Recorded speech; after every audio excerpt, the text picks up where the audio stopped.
Parte de la coparticipación, es evidente que hay provincias en donde la situación es complicada y la razón no es la autonomía fiscal, justamente, pero si existe autonomía fiscal, por supuesto que se podría hacer algún mecanismo de subsidios a provincias más pobres, por ejemplo, donaciones obligatorias de provincias más ricas a pobres, pero no hace falta que pase siempre por la Casa Rosada.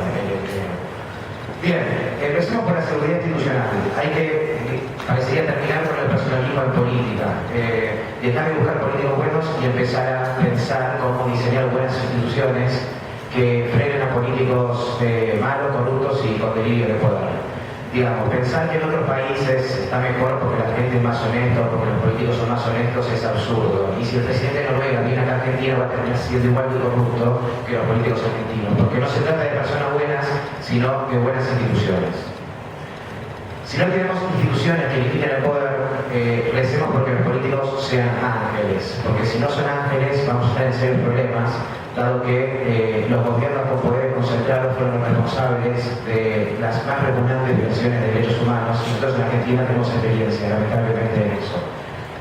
Entonces, la pregunta es, hoy, ¿las instituciones limitan el poder? ¿Hay seguridad institucional? Bueno, parecería que tenemos serios problemas en ese sentido.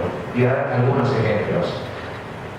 Las mentiras sistemáticas del INDEC respecto de los índices de pobreza e inflación, la corrupción estructural, la promulgación de la peligrosa ley antiterrorista, que espero que se derogue pronto, la pasividad del gobierno frente a crueles hechos de represión a la protesta social, a propósito de la represión indígena, que hoy en día sigue muriendo en manos de los peores caudillos provinciales, el aumento de las torturas en las cárceles, según informes de la Comisión de la Memoria, y la inconstitucional restricción a la compra de moneda extranjera que, digamos, saca capacidad de ahorro a sectores medios y a sectores bajos, porque los que tienen plata tienen conexiones políticas, tienen puertas afuera y tienen poder de lobby para comprar dólares cuando quieren.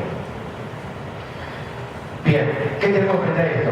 Tenemos una oposición, y una explicación no a nadie, pero que a veces es difícil diferenciar del oficialismo. Una oposición que cree que el problema del control de precios no es que en 4.000 años nunca funcionó, ni en Atenas, ni en Babilonia, ni en Bélgica, ni en Londres, ni siquiera acá hace algunos años, sino que el problema es que no lo hace el Estado, sino que lo hacen los militantes. Ese parece ser el problema que remarca la oposición. Una oposición que vota en favor de la expropiación de la empresa, sabiendo que es inconstitucional porque la Constitución prevé privatización.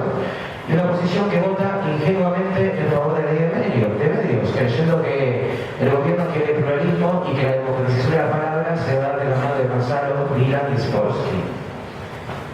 Entonces, una oposición que no cuestiona que el Estado se meta en los medios, sino cómo se mete. Y a mi entender parecerían más críticas de forma que de fondo. Pero me concentro un poco en la división de poderes, que parecería que es condición o crucial en cualquier sistema que toma seriamente los derechos de las personas. ¿Qué significa esto? Significa que el poder ejecutivo, legislativo y judicial tienen que ser independientes, tienen que controlarse unos a otros. Si no, con esa concentración de poder surgen los peligros que vemos en todas las dictaduras. No digo que es una dictadura, pero digo que en muchas dictaduras se dio mucha concentración de poder y que eso fue peligroso. La pregunta es, ¿hay independencia de poderes hoy en día? Bueno, tenemos un gobierno que va a acatar fallos de la Corte Suprema, como el fallo Perfil y el fallo de los jubilados del 82% móvil. Digo, la Corte es buena, sería excelente obedecerla alguna vez. Tenemos la reforma judicial, que además de impedir que los grupos desaventajados se definan con medidas cautelares del Estado, viola el artículo 114 de la Constitución. Si los que eligen o destituyen a los jueces van a ser elegidos junto con partidos políticos, entonces un partido dominante va a manejar el poder judicial. ¿Cuáles son las consecuencias? Mamarrachos que se encargan de esconder la basura debajo de la alfombra del gobierno en todo lo que haga. Yo veo al gobierno criticar, digamos, que la Corte invalida leyes. Habría que explicarle que eso se llama control de constitucionalidad, ley 48, 1863, artículo 1 de cualquier manual de introducción al derecho. Pero incluso si se piensa que el gobierno nacional es bueno, digamos, asumamos que son todos buenos, que Jaime, Lulú, Benito son todos honestos y que todo lo que se le tira al gobierno es un invento de Clarín, de Estados Unidos o de quien sea. Imaginemos esto, incluso la persona que está contenta con este gobierno tendría que preocuparse de instituciones débiles, tendría que preocuparse de que el gobierno maneje el Banco Central, el Poder Judicial, el Congreso, la mayoría del dinero que recauda impuestos, porque ahora el gobierno es bueno, por hipótesis, pero ¿qué pasa después?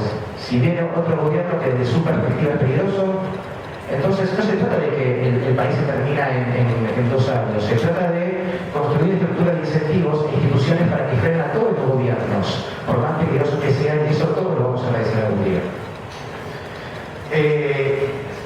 Bueno, ¿qué tenemos acá? Que no se piensa en el futuro y que nunca se piensa en el futuro. Menem se endeudó obligando a futuras generaciones a pagar una deuda que ellos no votaron, y acá le dejamos un giro importante al próximo gobierno. Juicios por empresas expropiadas, reclamos de los jubilados, una estructura estatal inmensa que requiere muchísimo gasto para alimentarla. El gasto público siempre es necesario, pero estaría bueno que vaya valorado.